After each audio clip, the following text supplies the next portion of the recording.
नमस्कार। जिया न्यूज के इस खास कार्यक्रम राजचक्र में आपका स्वागत है। मैं एसएन विनोद अतिथि विशेषज्ञों के साथ आज एक ऐसे ज्वलंत मुद्दे पर चर्चा करूंगा जिसने पूरे देश में एक सियासी तूफान खड़ा कर दिया है। संसद के दोनों सदनों में सत्ता पक्ष और विपक्ष टकराव की मुद्रा में दिखे तो बाहर राजदल और राजनेता अपने अपने विचारों के साथ आग उगलते दिखे।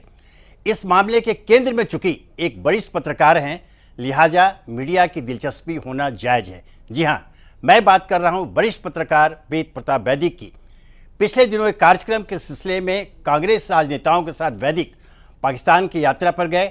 वहां पहले उन्होंने एक पाकिस्तानी न्यूज चैनल के साथ साक्षात्कार में कश्मीर की आज़ादी की बात उछाल दी और उसके बाद मुंबई हमले के मास्टरमाइंड कुख्यात आतंकवादी हाफिज सईद से मुलाकात की। विवाद होना था और हुआ।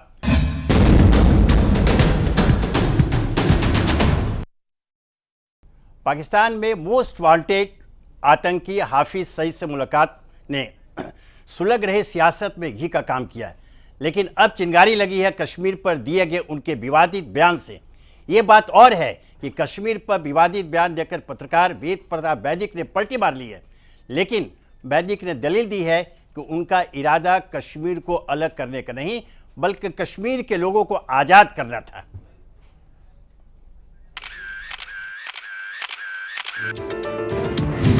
पहले मुलाकात पर हंगामा,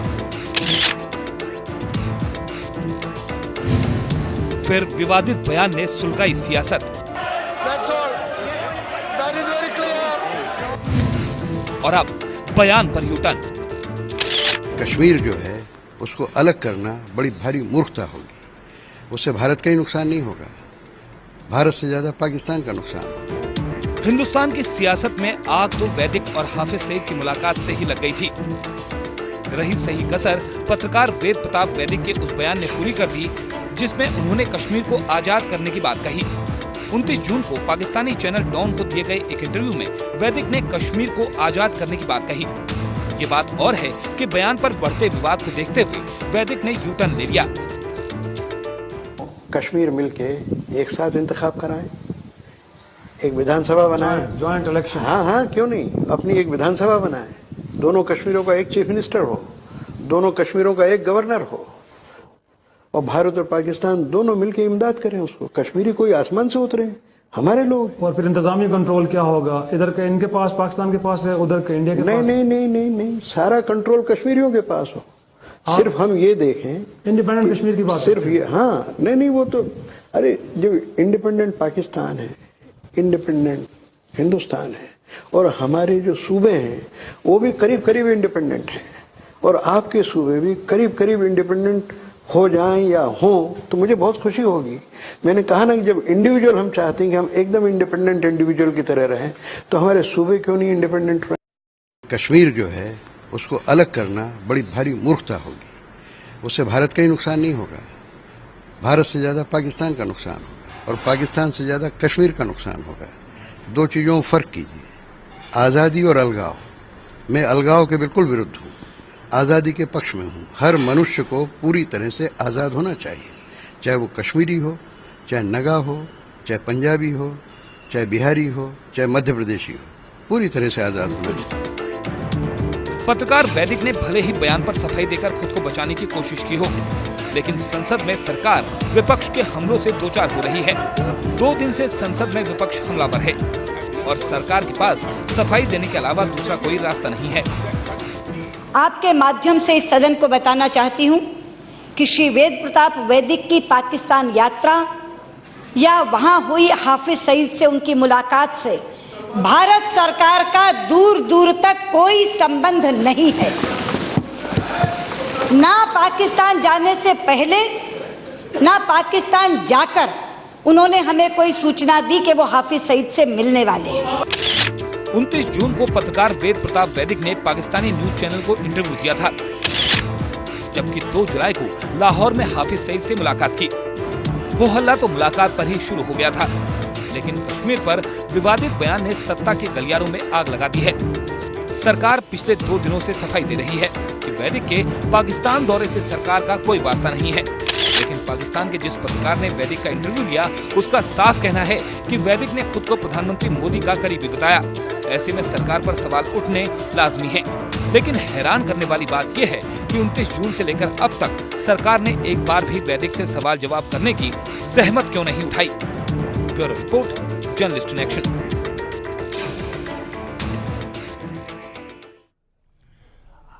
आज राजचक्र में हमारे साथ चर्चा के लिए जो मेहमान मौजूद है उनका परिचय करा दूंगा। आइए सबसे पहले मैं मिलाऊं वरिष्ठ पत्रकार अनिल नरेंद्र जी से, जो इस मामलों के विशेषज्ञ तो है ही, भारत की राजनीति के नस नस को पहचानने में उनको महारत हासिल है। हम उनके विचार लेंगे। और हमारे साथ मौजूद हैं मानवाधिकार कार्यकर्ता शबनम खान जी, जिनके परिचय की आवश्यकता नहीं है। पूरे देश में अपने स्पष्ट दो टूक विचारों के लिए शबनम खान जानी जाती हैं। और हमारे साथ मौजूद हैं बीजेपी नेता गजेंद्र सोलंकी जी और कांग्रेस नेता पंकज चतुर्वेदी जी भी हमारे साथ लाइन पर मौजूद रहेंगे। तो हम सीधे चलते हैं। सबसे पहले अनिल नरेंद्र जी आपके पास। नरेंद्र जी, अभी आपने देखा विवाद का, आपको मालूम है कि वेद प्रताप वैदिक पाकिस्तान गए, विवाद हुआ। पहले उन्होंने डॉन न्यूज चैनल को एक साक्षात्कार दिया जिसमें उन्होंने कश्मीर की आज़ादी की बात उछाल दी। हालांकि वो पलटी मार गए, उस पर हम बाद में आएंगे। उसके बाद वो जो मोस्ट वांटेड आतंकी है, जो हिंदुस्तान में मुंबई हमले के दौरान 166 निर्दोष लोगों की हत्या का मास्टरमाइंड माना जाता है, उसके साथ वो मुलाकात करते हैं। और कहा यह गया, जब बात टूट पड़ा, कि मैं एक स्वतंत्र पत्रकार की हैसियत से उनसे मिलने गया। अब सवाल ये उठता है कि अगर वे स्वतंत्र पत्रकार के हैसियत से उनसे मिलने गए तो ये 2 जुलाई की बात है, तो 10 दिन ये कहाँ थे? वो इंटरव्यू कहाँ आया? कहीं प्रकाशित नहीं हुआ। हंगामे हो पर कह रहे हैं। दूसरी ओर इस पर जो सियासी जो जंग छिड़ गया है, कांग्रेस की ओर से उपाध्यक्ष राहुल गांधी ने सीधे सीधे आरोप लगा दिया है कि वेद प्रताप वैदिक आरएसएस के आदमी हैं। जबकि आज सदन के दोनों सदनों, राज्यसभा में लोकसभा में, सरकार पक्ष की ओर से सुषमा स्वराज ने स्पष्ट कर दिया है कि वेद प्रताप वैदिक की यात्रा जाने के पहले और आने के बाद से सरकार का कोई लेना देना नहीं है। और तो और वेद प्रताप वैदिक ने भी कहा कि मैं आरएसएस का सदस्य नहीं हूं। तो फिर ये विवाद क्या है? आपको क्या लगता है कि क्या अनायास यूं ही इसे एक वितंडावाद के रूप में एक तुल दिया जा रहा है, या इसके पीछे कहीं कोई रहस्य छुपा हुआ है?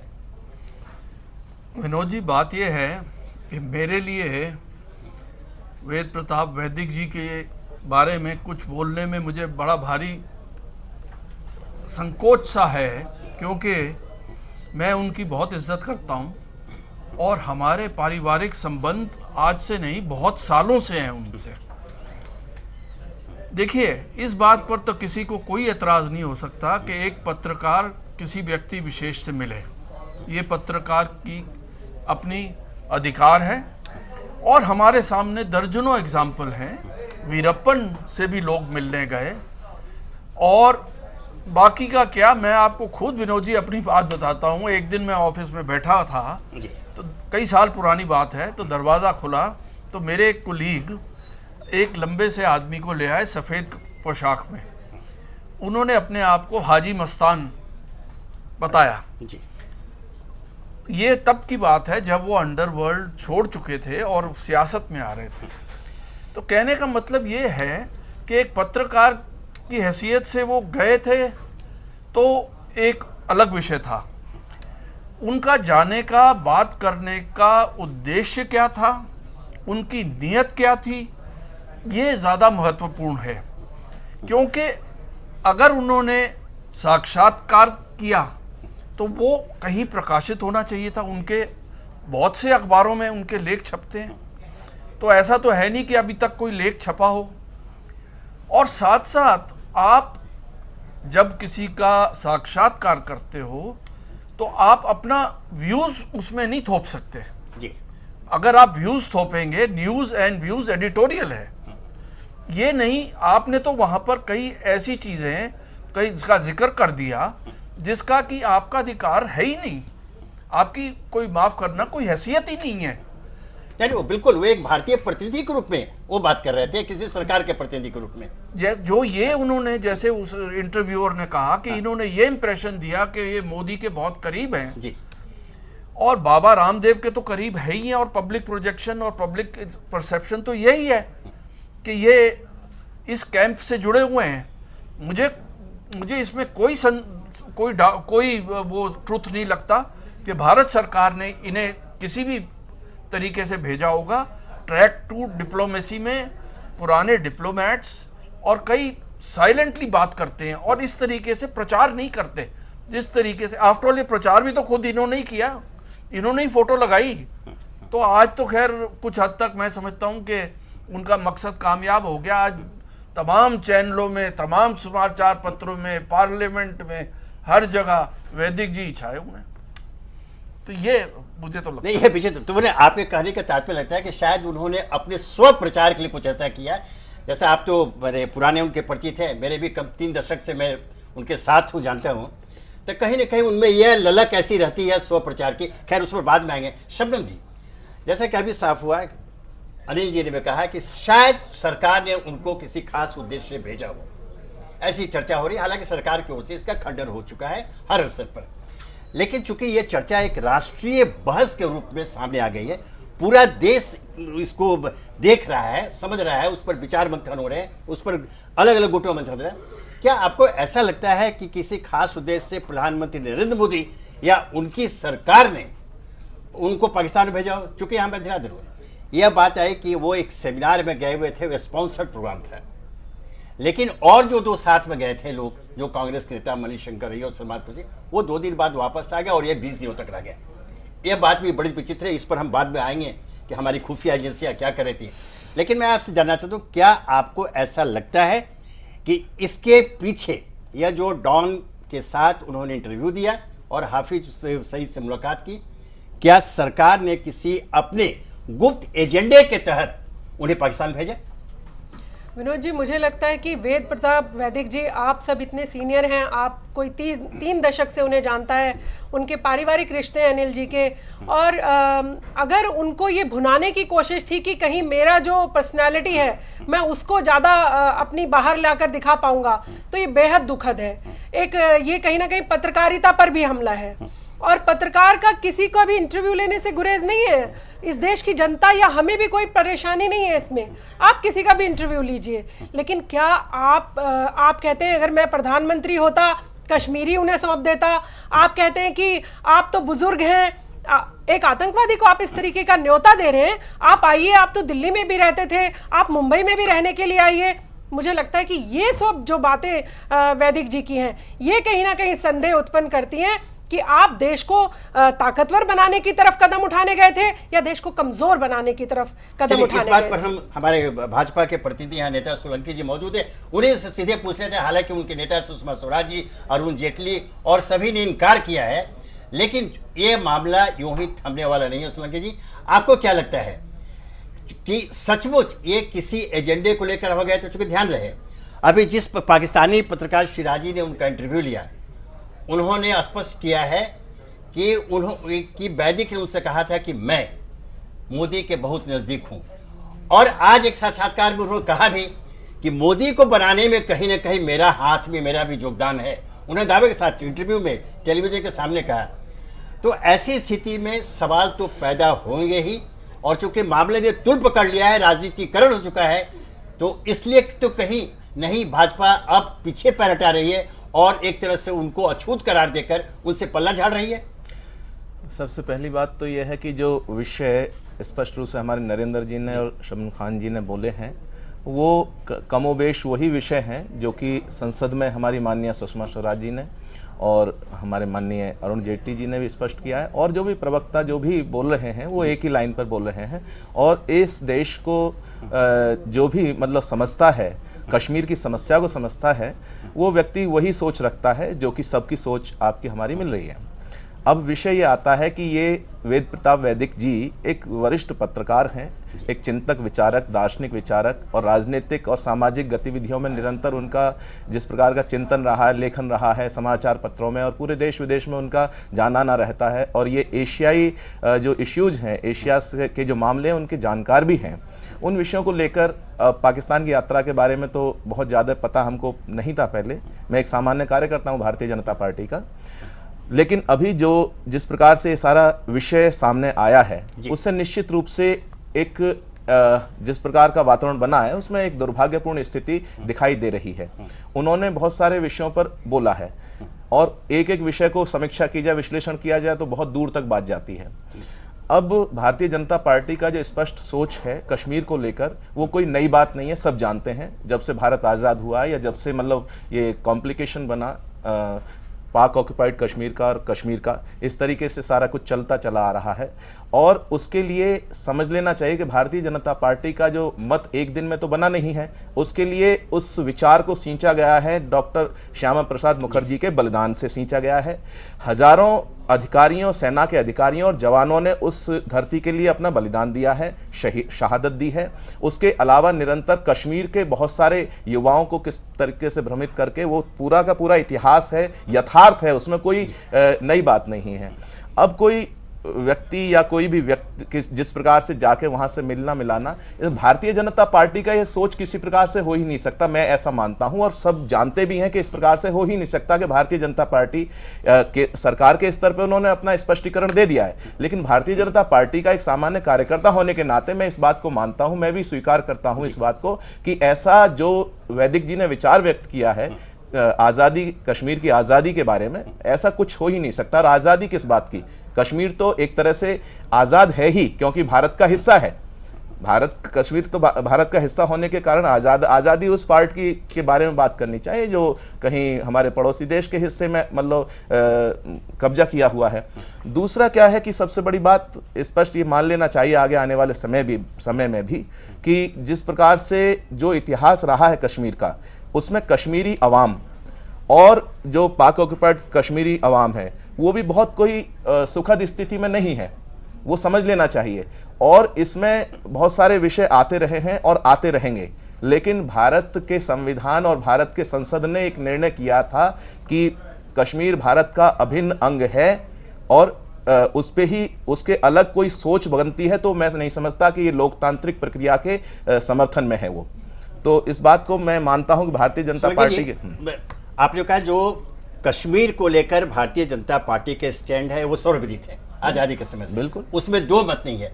लेकिन मैं यहाँ एक बात बताना चाहूँगा, याद दिलाना चाहूँगा 1980 में आपातकाल के बाद जी जब इंदिरा गांधी दोबारा पावर में आई थी तो उनके करीबी वसंत साठे ने दो मुद्दे छेड़े थे। एक लिमिटेड डेमोक्रेसी की, डिक्टेटरशिप की बात आई थी, सीमित अधीन की बात आई थी, और दूसरे प्रेसिडेंशियल फॉर्म ऑफ गवर्नमेंट की बात आई थी। पूरे देश में राष्ट्रीय स्तर पर इस पर बहस हुई और ये कहा गया कि ये जानबूझ के इंदिरा गांधी ने छुड़ाया देश के नब्ज को पहचानने के लिए कि देश में क्या प्रतिक्रिया होती है। अभी जो जिस प्रकार से ताल ठोककर वेद प्रताप वैदिक मोदी के साथ अपनी निकटता को प्रदर्शित कर रहे, सार्वजनिक कर रहे हैं, बल्कि यहां तक नहीं, यहां बोल दिया कि उनके बनाने में मेरा भी योगदान है। और जिस प्रकार वो 20 दिनों तक रहकर और उसके बाद मुलाकात हुई, हमारी भारतीय खुफिया एजेंसी आखिर कर क्या रही थी? अगर एक व्यक्ति मोस्ट वांटेड, विश्व का सबसे कुख्यात आतंकवादी, भारत में बम्बई हमले का मास्टरमाइंड, उससे मिलने जाते, उसके हाथ खून से रंगे हुए हैं, उससे हमारे एक पत्रकार अगर पत्रकार उससे मिलने जाता है और हमारी खुफिया एजेंसी को जानकारी नहीं है, यहाँ उनकी विफलता अलग है। लेकिन इसमें और जो सारी बातें हुई है तो ये तो पत्रकारिता के क्षेत्र के लोगों को या उनको समझना चाहिए। विनोद जी एक मिनट, मेरे बड़े भाई शायद गलत दिशा में जा रहे हैं। आप वो पत्रकार के नाते गए ही नहीं है। अगर वो अपने आप को मोदी का समर्थक बता रहे हैं, बहुत नजदीकी बता रहे हैं, समर्थन करना किसी के बारे में, उनके बारे में भाजपा की क्षमा चाहता हूं शबनम जी, जब दूसरे की बात आती है भाई तब आप उन्हें घेरने की कोशिश करते हैं। वेद प्रताप वैदिक जी का जो ट्रैक रिकॉर्ड रहा है, सुनिएगा, आप उनका ट्रैक रिकॉर्ड छोड़िए, आप अपनी ट्रैक रिकॉर्ड की बात करिए। मैं अपने ट्रैक रिकॉर्ड की बात कर रहा हूं, मेरी पूरी बात सुनिए। लेना होगा, अगर आप 56 इंच चौड़ा सीना कहते हैं, अगर आप देशभक्ति की बात करने वाले व्यक्ति हैं, तो फिर आपको देशभक्ति की आज भी बात करनी होगी। हाँ, तो कर रहे हैं ना देशभक्ति की बात, कौन नहीं कर रहा है? आप वैदिक जी को अभी तक पकड़ के डिफेंड नहीं कर रहा है कोई, हम में से कोई डिफेंड हमारे पूछताछ करिए कि किस स्थिति में पहुंचे थे वो तो सरकार और जो भी प्रक्रिया होगी वो स्टैंड लेना चाहिए था। बहुत बड़े आतंकी से वो मिलकर आए हैं, पत्रकारिता का उनका रूप नहीं था वो, तो आपको अभी तक उनको पकड़ के पूछताछ करनी चाहिए। प्रक्रिया जो कुछ भी होगी वो अपने हिसाब से अपनाई जाएगी। मैं दूसरा पक्ष कह रहा हूँ, एक मेरी बात सुनिएगा। जो हमारी मोहतरमा बोल रहे हैं वो कि मतलब इस तरीके से वेद प्रताप वैदिक जी का पूरा ट्रैक रिकॉर्ड देखिएगा। वो सार्वजनिक मंचों से जो विषय ऐसे रहे वो नरसिम्हा राव जी के साथ रहे। उन्होंने राहुल गांधी जी के ऊपर बहुत प्रशंसात्मक आर्टिकल लिखे। वो गए किनके, मणिशंकर अय्यर जी के साथ गए और सलमान खुर्शीद साहब के साथ गए, और बहुत सारे ऐसे विषय हैं उनके बारे में सब जानता है, पूरा देश जानता है।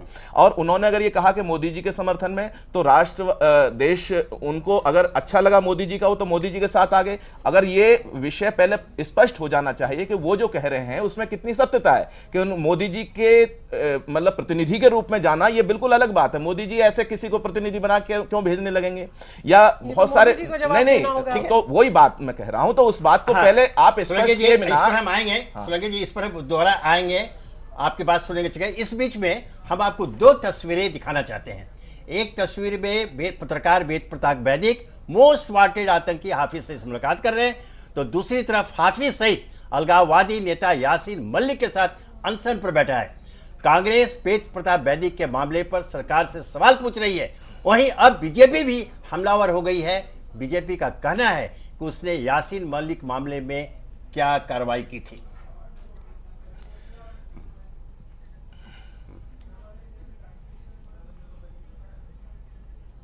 हाँ, तो अब हम सीधे चलेंगे और कांग्रेस नेता पंकज जी के पास, जो हमारे साथ लाइन पर जुड़ गए हैं। पंकज जी, आपको हमारी आवाज मिल रही है?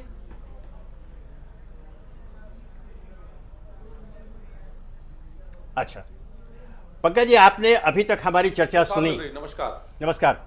अभी तक आपने हमारी चर्चा सुनी। आपके नेता राहुल गांधी ने आज सीधे सीधे वेद प्रताप वैदिक प्रकरण में यह टिप्पणी कर दी कि वैदिक तो आरएसएस के आदमी है। इस प्रकार जो पूरे विषय का राजनीतिकरण हो रहा था, उसको आपकी पार्टी की ओर से राहुल गांधी ने एक ऐसी दिशा दे दी है, वो एक तीसरा जो है जंग छिड़ अलग से। अब आरएसएस को भी इस बीच में ला दिया गया। बाबा रामदेव पहले ही आ चुके हैं, भारतीय जनता पार्टी बुलाया गया, कांग्रेस के। क्या आपको लगता है कि सचमुच वेद प्रताप वैदिक संघ के इशारे पर उनके किसी एजेंडे के साथ पाकिस्तान में उन्होंने हाफिज सईद से मुलाकात की और एक पाकिस्तानी न्यूज चैनल को इंटरव्यू देते हुए कश्मीर की आजादी के मुद्दे को उछाल दिया? पंकज जी।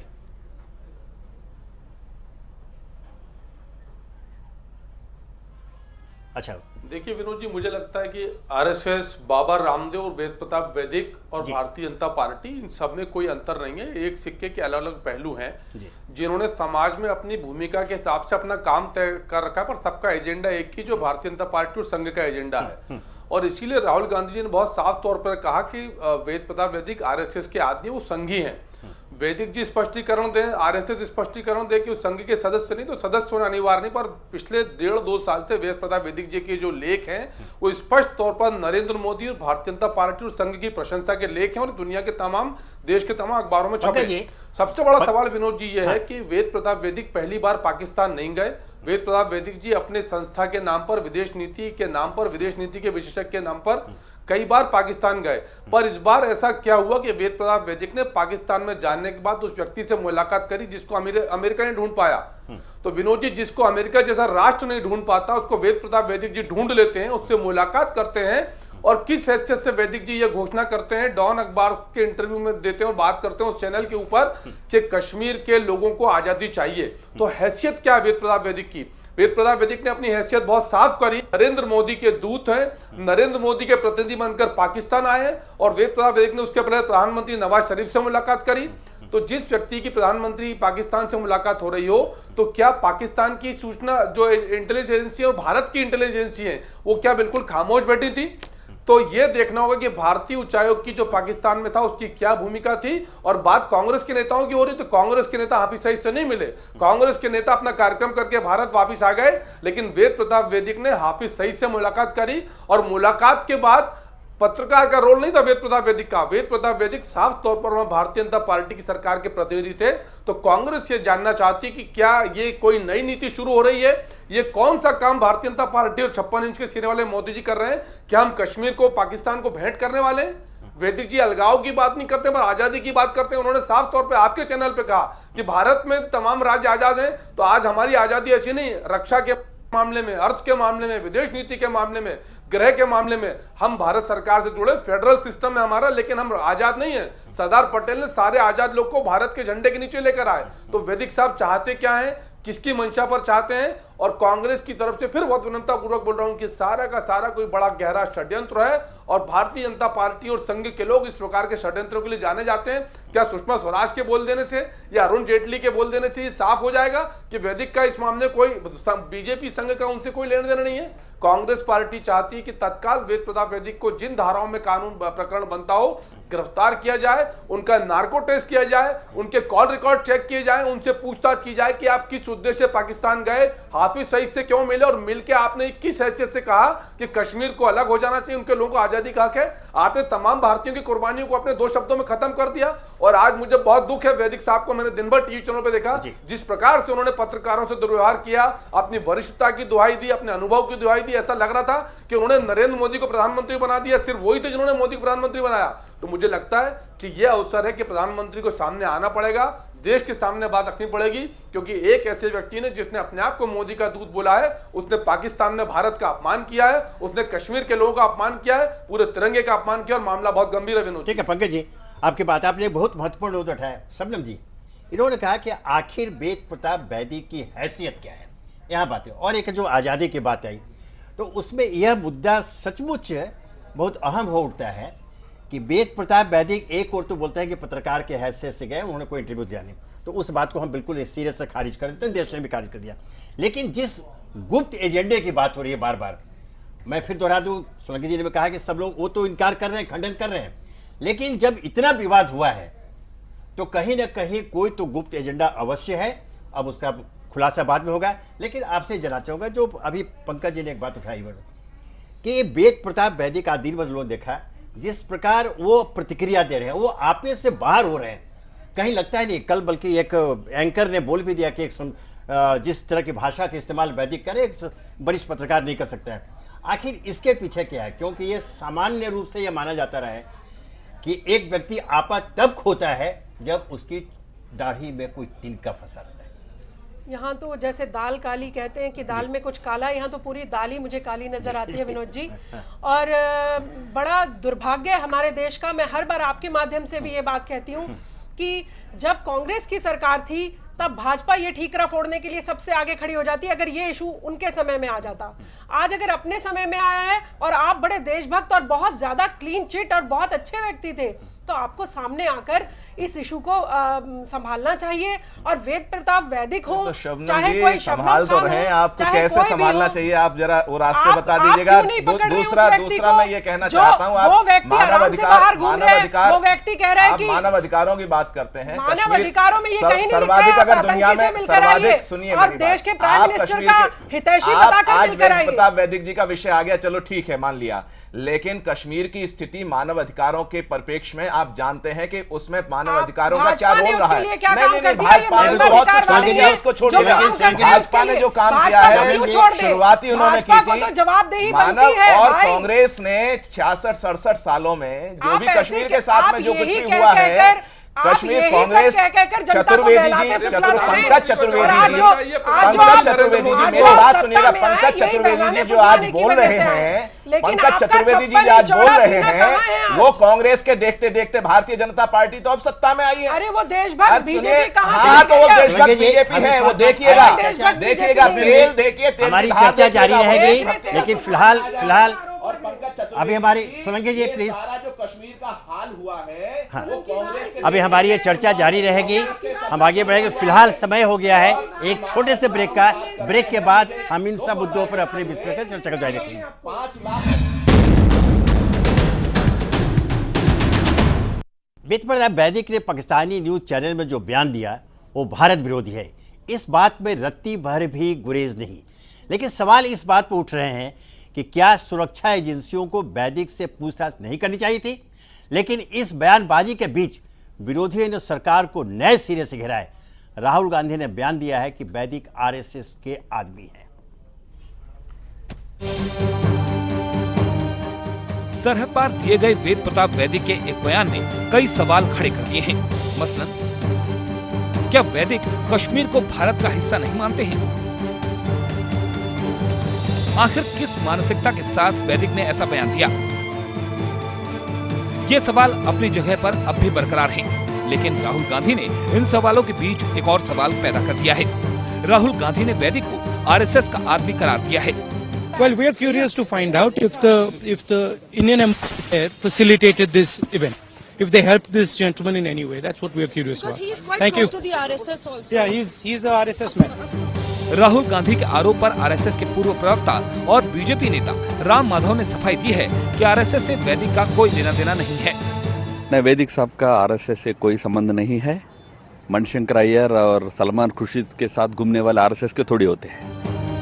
सूचना और प्रसारण मंत्री प्रकाश जावड़ेकर भी राहुल गांधी के बयान पर तिलमिलाए हैं। जावड़ेकर ने कांग्रेस पर तंज कसते हुए कहा कि उसे इस मुद्दे को उठाने का नैतिक अधिकार नहीं है, क्योंकि उनके शासनकाल में ही अलगाववादी नेता यासीन मलिक हाफिज सईद के साथ अनशन पर बैठा था। उस समय कांग्रेस सरकार ने क्या कार्रवाई की थी? What you did when you were in power and when Yasin Malik and others were meeting Hafiz Saeed, participating with them in dharna. पत्रकार वेद प्रताप वैदिक कांग्रेस नेता मणिशंकर अय्यर और कानून मंत्री सलमान खुर्शीद के साथ पाकिस्तान गए थे। ऐसे में बीजेपी कांग्रेस से उल्टे सवाल कर रही है कि राहुल गांधी पहले ये बताएं कि उनके नेता पाकिस्तान क्यों गए थे। क्या कांग्रेस यूपीए गवर्नमेंट को स्वीकार करना चाहिए कि जब हाफिज सईद के साथ यासीन मलिक एक डायस पे एक प्रोटेस्ट में भारत के खिलाफ उन्होंने शामिल हुए थे, तो उस समय गिरफ्तार न करना, उनसे कोई कार्रवाई न करना, क्या ये भारत सरकार की उस समय तत्कालीन कांग्रेस यूपीए सरकार की चूक है? अगर चूक है तो उनको देश की जनता से माफी मांगनी चाहिए। पहले हाफिज सईद से मुलाकात, उसके बाद पाकिस्तानी चैनल डॉन न्यूज को दिया कश्मीर पर विवादित बयान। सरकार संसद में बार बार दुहाई दे रही है कि उनका वैदिक के पाकिस्तानी दौरे से कोई वास्ता नहीं है, लेकिन विपक्ष सरकार की सफाई पर भरोसा करने को तैयार नहीं है। Bureau report, journalist in action. विपक्ष आरोप लगा रहा है कि वैदिक आरएसएस के आदमी हैं।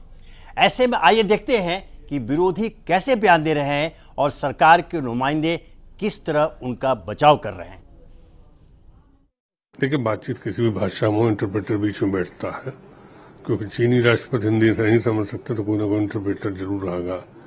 लेकिन चीन और पाकिस्तान से आप ये आशा करें कि हिंदुस्तान के प्रति नरम हो जाएगा, उनकी सोच हिंदुस्तान के प्रति नरम हो जाएगी, मुझे ऐसा विश्वास नहीं है। क्योंकि इसके पहले भी 1962 में जब हिंदी चीनी भाई भाई के नारा लगता तब चीन ने हिंदुस्तान पर आक्रमण किया था। प्रधानमंत्री को, देश की सरकार को इन सरकारों से बहुत सतर्क होकर बात करनी चाहिए और इनके लुभावने सपनों को अपना सपना नहीं समझना चाहिए। कि वैदिक जी ने आज यूट्यूब में आप देखिए, पाकिस्तान का डॉन पेपर में उन्होंने स्टेटमेंट किए हैं, जहां वो कश्मीर की पैरोवी कर रहे हैं उसी ढंग से जिस ढंग से हाफिज सईद कश्मीर के लिए पैरोवी करते हैं। आप खुद देख लीजिए, यूट्यूब में आ चुके हैं, तब आपको पता चलेगा कि वो कौन सा शख्स है। आरएसएस का है या नहीं तो बाद में पता चलेगा, लेकिन हिंदुस्तान के खिलाफ वो जो काम कर रहे हैं, इनके लिए उनको कड़ी से कड़ी उनके खिलाफ कार्रवाई होना चाहिए। राहुल गांधी जी को लगता है हर चीज में आरएसएस ही दिखता है।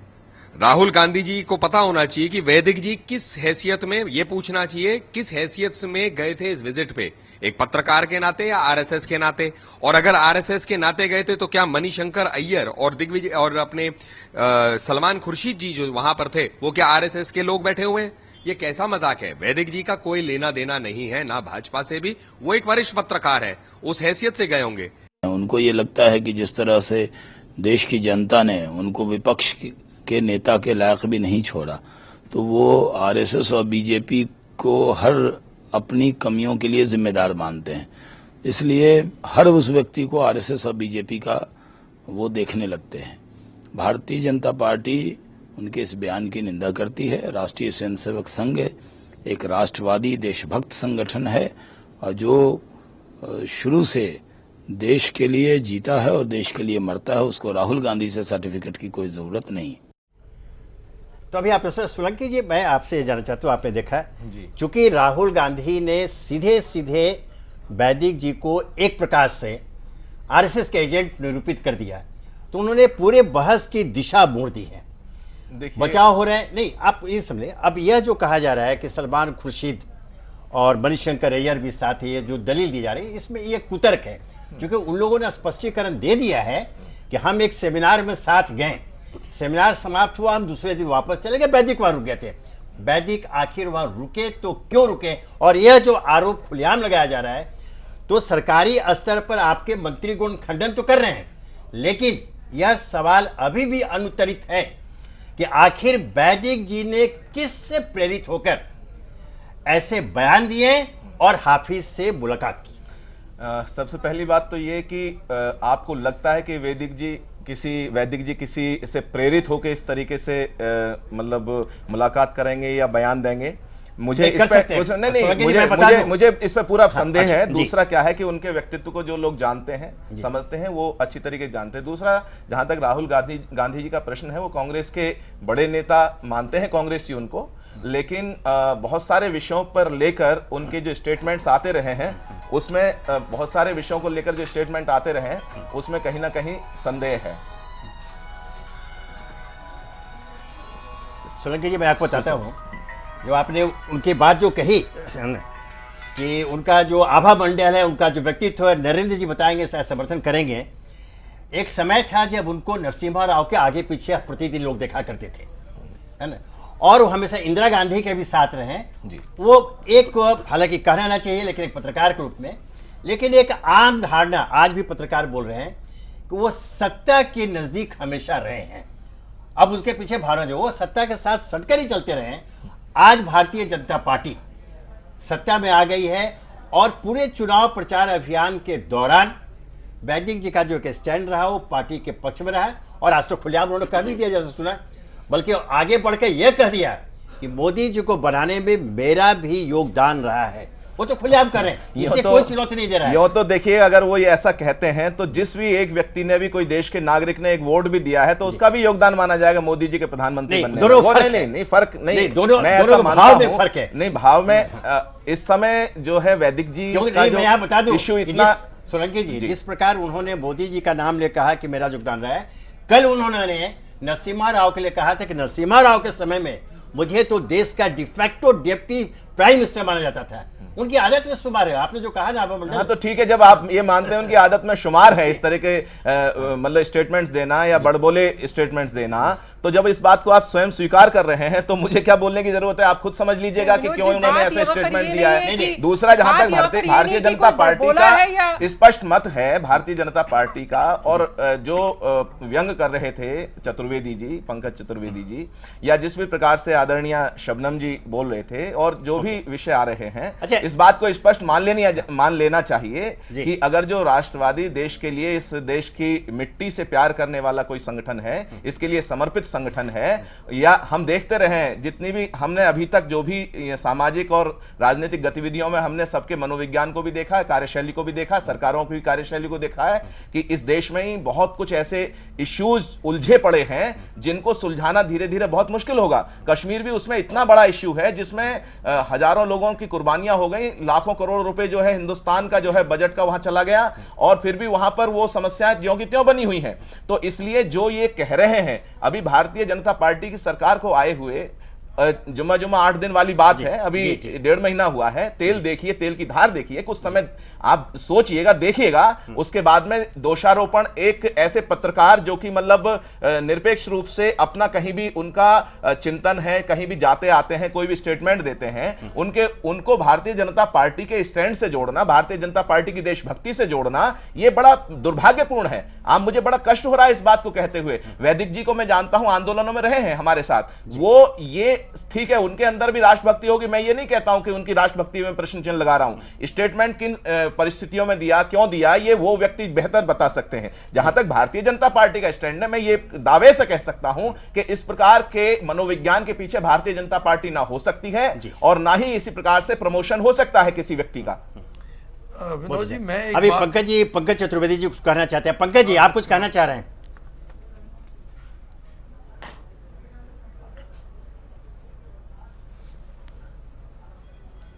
देखिए विनोद जी, बहुत साफ बात है कि जो व्यक्ति कश्मीर के अलगाव की बात करता है वो राष्ट्रभक्त नहीं हो सकता, वो वेद प्रताप वैदिक हो या कोई व्यक्ति हो। और आपने पुराने काम अच्छे करें, उसका तात्पर्य ये नहीं कि आप आज अच्छे काम, आपने बुरा काम किया तो आपको बख्श दिया जाए। क्योंकि आज वेद प्रताप वैदिक ने देश के सम्मान कश्मीर के साथ छेड़छाड़ करने की बात करी है।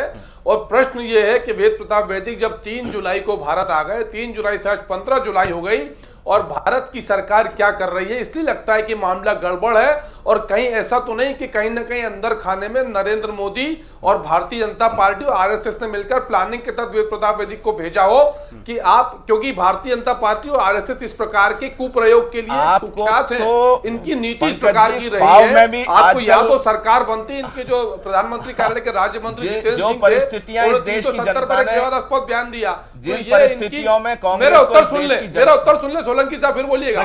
तो मुझे लगता है कि ये एक बहुत बड़े षड्यंत्र का हिस्सा है और इसलिए कांग्रेस मांग कर रही है कि सारे प्रकरण की जांच हो, वेद प्रताप वैदिक को गिरफ्तार किया जाए। और मेरा तो बोलना है कि उनके खिलाफ देशद्रोह का मुकदमा दर्ज होना चाहिए और उनके फोन कॉल की जांच हो, उनके ईमेल की जांच हो। क्योंकि जो व्यक्ति पिछले 2.5-3 साल से नरेंद्र मोदी के पक्ष में लिख रहा हो, संघ के कार्यक्रम में जाता हो, बाबा रामदेव के साथ मंच शेयर करता हो, उसका एजेंडा आरएसएस के एजेंडे से मिलता हो, तो वो व्यक्ति यदि आज हाफिज सईद से मिलता है, अलगाव की बात करता है, तो निश्चित तौर पर आरएसएस और बीजेपी पर भी आंच आएगी। इनके बारे में भी लोग संदेह की बात करेंगे। या प्रधानमंत्री अपना रुख स्पष्ट करें कि वेद प्रताप वैदिक से हमारा कोई लेना देना नहीं है और उनको कारागार में डाला जाए, उनको गिरफ्तार किया जाए, उनसे पूछताछ की जाए और सारा सच देश की जनता के सामने रखा जाए। नहीं पंकज जी, सरकार की ओर से विदेश मंत्री सुषमा स्वराज ने आज सदन में स्पष्ट रूप से कह दिया कि वेद प्रताप वैदिक से हमारा कोई भी लेना देना दूर दूर का संबंध है। उन्होंने खंडन कर दिया और उन्होंने यह भी कहा है कि सरकार ने वहां उच्चायोग से, पाकिस्तानी उच्चायोग से वो रिपोर्ट मंगवाई है और रिपोर्ट आने के बाद उचित कार्रवाई की जाएगी। मैं बात कर रहा हूं प्रधानमंत्री महोदय की। विनोद जी, प्रधानमंत्री विदेश दौरे पर हैं। बात कर रहा हूं प्रधानमंत्री जी की। वेद प्रताप, मेरी एक बात सुन लीजिए। बोलिए। हाँ, वेद प्रताप वैदिक जी ने पाकिस्तान में जाकर यह कहा है कि वो नरेंद्र मोदी के प्रतिनिधि हैं। तो नरेंद्र मोदी जी को चाहिए कि थोड़ा मैं संशोधन और जब तक वो कार्रवाई नहीं करेंगे, क्योंकि सरकार कार्रवाई नहीं कर रही है, 12 दिन से अधिक का समय हो गया है, वेद प्रताप वैदिक हाफिज सईद की प्रशंसा करते हुए कश्मीर को बांटने की बात करते हुए घूम रहे हैं, तो इसलिए नरेंद्र मोदी संदेह के दायरे में है कि वो क्यों वेद प्रताप वैदिक पर कार्रवाई नहीं कर रहे। लेकिन पंकज जी मैं थोड़ा संशोधन आपकी बातों में करना चाहूंगा। अब से थोड़ी मोदी ने यह कभी, इन्होंने वैदिक जी ने यह कभी नहीं कहा बहुत समय से मैं मोदी जी का प्रतिनिधि हूँ। ये जो शिराज, जिस पाकिस्तानी पत्रकार ने उनका इंटरव्यू लिया, उनका बयान है कि उन्होंने कहा था कि मैं उनके नजदीक हूं। इन दोनों में बहुत फर्क, प्रतिनिधि और नजदीकी में फर्क होता है, इसलिए नहीं। लेकिन मैं आपसे जानना चाहूंगा, चूंकि जिस प्रकार राहुल गांधी ने सीधे आरोप लगाया कि आरएसएस के एजेंट हैं, लेकिन पंकज जी, वैदिक जी किस मुंह से स्वीकार करेंगे? अब जब मामला बिगड़ गया तो मजबूरी है। अब तो सरकार नकार रही, वैदिक जी नकार रहे, इसी की तो जांच चाहती है कांग्रेस। नहीं, मैं वहां आपसे जानना चाह रहा हूं, चूंकि अभी बिल्कुल जो है चुनौती को, यहाँ बीजेपी की ओर से चुनौती दी गई, संघ की ओर से भी चुनौती मिली है राहुल गांधी को कि उनके पास कोई प्रमाण है कि वो आरएसएस के आदमी हैं तो सामने लाए, उनकी जांच करवाएंगे। ये सीधी चुनौती राहुल गांधी को और कांग्रेस पार्टी को संघ की ओर से भी और भारतीय जनता पार्टी की ओर से भी दी गई। इस संबंध में आपका क्या कहना है?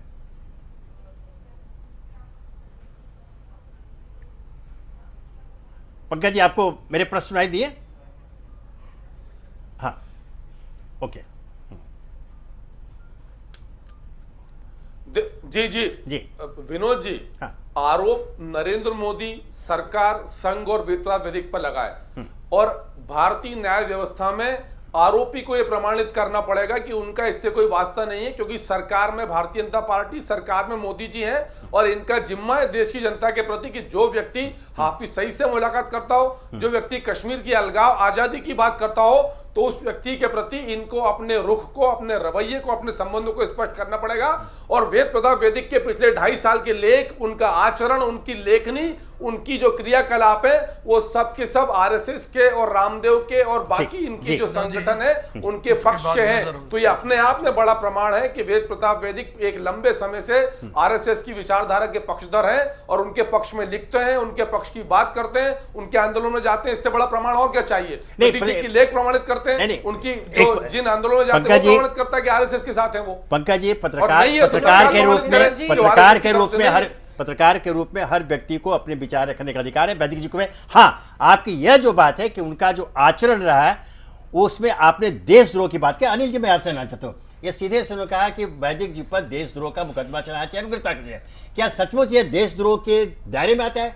देखिए जी, एक पत्रकार पर इस प्रकार का आरोप सीधे सीधे लगाना और उसको प्रमाणित करना दो अलग बातें हैं। कोर्ट्स बड़े स्ट्रिक्ट हैं इस मामले में। हमने देखा कि पहले भी ऐसा कई केस हो चुके हैं जहां नक्सलियों से इंटरव्यू लिया गया, उनको अरेस्ट किया गया और कोर्ट ने उन्हें आज़ाद कर दिया। ये मामला मैं समझता हूं कि वैदिक जी का अब ये धर्म बनता है कि वो ट्रांसक्रिप्ट और टेप्स, अपनी जो बातचीत हुई है वो देश के सामने रखें ताकि देश को पता चल सके कि आपने क्या बात करी है। अभी तक तो यही है ना कि वो मिले हैं। और क्यों अनिल जी, इसी में सवाल उठता है, आपने बड़े अहम मुद्दा उठाया कि वेद प्रताप वैदिक सफाई तो दे रहे हैं, खंडन तो कर रहे हैं, आपा भी छोड़ रहे हैं, लेकिन यह नहीं बता रहे हैं कि उनकी बातचीत हुई क्या। और तो और उन्होंने कहा कि मुझे संसद में बुलाया जाए, मैं सारी बातें बता दूंगा। तो यह कौन सी कोई नई परंपरा? विनोद जी, आप चाहे आरएसएस के आदमी हैं, आप पत्रकारिता के नाते तो नहीं गए थे, ये तो स्पष्ट हो चुका है। क्योंकि पत्रकार अगर स्पष्ट तो नहीं हुआ है। बड़े भाई आप सुन लीजिए, जब आप किसी का इंटरव्यू लेते हैं, नलिनी सिंह को जब मैं बहुत छोटी थी एक कुख्यात डकैत का इंटरव्यू लेते देखा था, उनका पूरा लाइव इंटरव्यू भी मैंने देखा, वो किस तरह से गई, उन्होंने बाय रोड भी दिखाया, मैं इन सड़कों से चलकर गई। इस तरीके के मैं जब भी किसी पत्रकार के किसी कुख्यात व्यक्ति को इंटरव्यू लेते देखती हूँ तो उनका पूरा साक्षात्कार भी दिखाया जाता है कि इस तरह से मिले, इस तरह से बात की और ये मुद्दों पर बात की। यहाँ पर सब कुछ रहस्यमय है। हमें मतलब नहीं, हमें भारतीय जनता पार्टी से मतलब नहीं कि आपका उनसे लेना देना है या नहीं। हम आपसे ये मांग कर रहे हैं कि क्या कोई अन्य व्यक्ति, आम व्यक्ति अगर जाकर इस तरह हाफिज सईद से रहस्यमय तरीके से बातचीत कराता और वो प्रधानमंत्री का अपने आप को नजदीकी भी बता कर आता, तो क्या आप उसे इतनी आसानी से छोड़ देते? अगर अब आपके ऊपर बात आई है तो आप बचने की कोशिश क्यों कर रहे हैं? आप सीधा सीधा सुबह वैदिक जी को बुलाइए, आप उनकी पूरी इंक्वायरी बिठा दीजिए। छोड़ने और पकड़ने वाली तो अभी बात आई नहीं, अभी तो विषय आगे बढ़ रहा है, उसको स्पष्ट होने दीजिए। अच्छा, आपने तो कोई कड़ी स्टेटमेंट दी नहीं है। कड़ी स्टेटमेंट और क्या दी जाएगी? चर्चा अभी जारी रहेगी। अभी चूंकि हम वेद प्रताप वैदिक के विषय में चलेगा, हम दर्शकों को कहते हैं कि आखिर वेद प्रताप वैदिक का पार्श्व क्या है, वो है क्या? मोस्ट वांटेड आतंकी हाफिज सईद से मुलाकात और उसके बाद पाकिस्तानी न्यूज चैनल को दिए एक इंटरव्यू में कश्मीर पर विवादित बयान देकर पत्रकार वेद प्रताप वैदिक सुर्खियों में आ गए हैं। इस रिपोर्ट के जरिए आपको बताते हैं कि वेद प्रताप वैदिक आखिर हैं कौन। मुलाकात और विवादित बयान, इन दो मुद्दों ने वेद प्रताप वैदिक को सुर्खियों में ला दिया है। लेकिन अब सवाल यह है कि आखिर वेद प्रताप वैदिक हैं कौन? लंबे समय से पत्रकारिता जगत से जुड़े वैदिक राजनीतिक विश्लेषक के साथ साथ हिंदी प्रेमी भी हैं। वैदिक का जन्म 30 दिसंबर 1944 को इंदौर में हुआ। वैदिक जी अनेक भारतीय और विदेशी शोध संस्थानों एवं विश्वविद्यालयों में विजिटिंग प्रोफेसर रहे हैं। भारतीय विदेश नीति के चिंतन और संचालन में उनकी भूमिका सराहनीय है। अपने पूरे जीवन में उन्होंने लगभग 80 देशों की यात्राएं की। हिंदी पत्रकारिता की शुरुआत में वैदिक का नाम सबसे आगे है। 1958 में बतौर प्रूफ रीडर वो पत्रकारिता में आए। 12 साल तक नवभारत टाइम्स में पहले सह संपादक और बाद में विचार विभाग के संपादक भी रहे। उन्होंने हिंदी समाचार एजेंसी भाषा के संस्थापक संपादक के तौर पर 1 दशक तक प्रेस ट्रस्ट ऑफ इंडिया में काम किया। इस समय वो भारतीय भाषा सम्मेलन के अध्यक्ष तथा netjal.com नामक बहुभाषीय पोर्टल के संपादकीय निदेशक हैं। उन्होंने भारतीय विदेश नीति पर नए दिशा संकेत, अफगानिस्तान में सोवियत अमेरिकी प्रतिस्पर्धा और वर्तमान भारत जैसी पुस्तकें लिखी हैं। उनका हिंदी प्रेम जगजाहिर है। महज 13 साल की उम्र में वैदिक ने हिंदी के लिए सत्याग्रह किया। उन्होंने अंतर्राष्ट्रीय राजनीति पर अपना शोध ग्रंथ हिंदी में लिखा, जिसके कारण स्कूल ऑफ इंटरनेशनल स्टडीज ने उनकी छात्रवृत्ति रोक दी और स्कूल से निकाल दिया। इस मुद्दे पर 1966-67 में भारतीय संसद में जबरदस्त हंगामा भी हुआ। दिवंगत पूर्व प्रधानमंत्री श्रीमती इंदिरा गांधी की पहल पर स्कूल के संविधान में संशोधन हुआ और वैदिक को वापस लिया गया। इसके बाद वो हिंदी संघर्ष के राष्ट्रीय प्रतीक बन गए। Bureau report, journalist in action.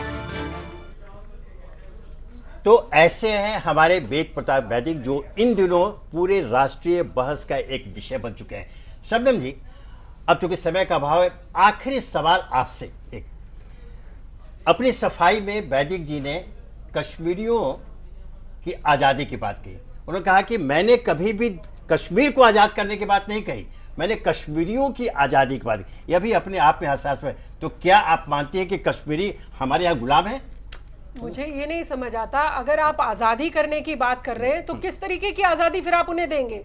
या तो आप सीधा सीधा कहिए कि छोड़ दीजिए कश्मीर को अपने हाथों से और पाकिस्तान को सौंप दीजिए। कहना उनका यही था और इसी बात से हम सब लोग नाराज हैं कि उन्होंने इस तरीके की बात को, आप चाहे वो कितना भी उस पर मरहम लगाने की कोशिश करें, लेकिन जो सत्य है आप उसे दबा नहीं सकते। विनोद जी, उन्होंने इसी तरीके की चीज कही कि पाकिस्तान, जब उनसे एक पत्रकार ने सवाल भी किया तो मुख्यमंत्री कौन होगा, कि एक मुख्यमंत्री होगा, वो इधर भी देखेगा वो इधर भी देखेगा। मतलब वो खुद ही अपने आप में कंफ्यूज हैं कि मैं कह क्या रहा हूं। उस चीज को जो वो सच बोलकर आ गए हैं उसको मैं किस तरह से अब एक लिपापोती करने की कोशिश करूं। लेकिन भाजपा यहां पर वो स्टैंड नहीं ले रही है जो वो दूसरों पर लानते मलानते दिया करती थी, कभी जो वो दूसरी सरकारों पर आरोप किया करती थी कि आप तो देशभक्त हैं ही नहीं, देशभक्त तो सिर्फ भारतीय जनता पार्टी पैदा हुई है। अब आपकी देशभक्ति दिखाने का समय आया तो आपके सारे सीने 56 इंच से नीचे आ गए। शबनम बहन जी को मैं क्या बताऊं कि मतलब किस तरीके का वो प्रतिक्रिया चाहती हैं। संसद में माननीय सुषमा जी ने स्पष्ट रूप से बोल दिया, अरुण जेटली जी ने बोल दिया, हमारे प्रवक्ताओं ने बोल दिया, सब बहुत खंडन कर दिया है, स्पष्ट खंडन। नहीं, मैं एक सेकंड विनोद जी, एक सेकंड। और दूसरा जो आप कह रहे हैं कि